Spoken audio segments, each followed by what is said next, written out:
Hello guys, MS வேர்டில் shape எப்படி வரைகிறது, அதுக்கு எப்படி கலர் கொடுக்கறது, ஷேப் அவுட்லைன் எப்படி கலர் கொடுக்கறது, இதெல்லாமே இந்த வீடியோவில் பார்ப்போம். ஃபஸ்ட்டு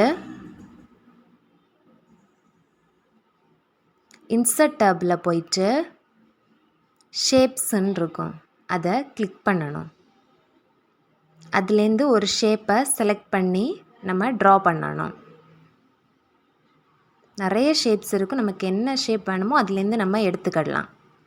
ஷேப்பை ட்ரா பண்ணதுமே ஒரு டேப் ஓப்பன் ஆகும். நம்ம ஷேப்பை கிளிக் பண்ணால் ஒரு டேப் அங்கே ஓப்பன் ஆகும். ஃபார்மேட்டுங்கிற ஒரு டேப் ஓப்பன் ஆகும். அதில் தான் ஷேப்பை ஃபில் கலர் பண்ணுறதுக்கான ஆப்ஷன் இருக்கும். அந்த பக்கெட் மாதிரி இருக்கிறது தான் அந்த ஆப்ஷன்.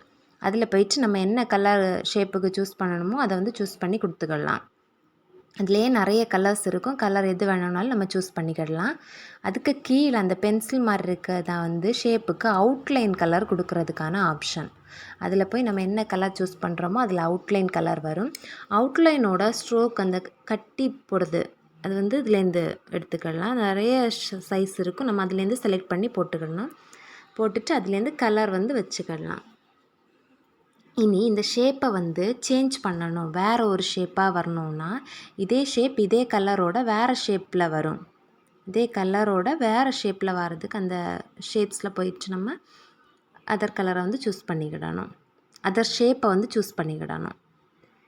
வந்துட்டு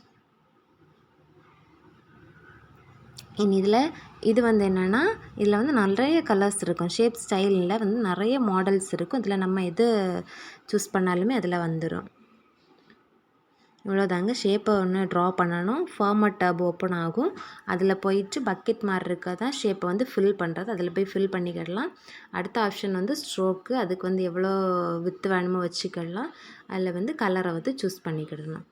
இது மாதிரி நிறைய டிப்ஸ்க்காக என்னோடய சேனலை ஃபாலோ பண்ணுங்கள்.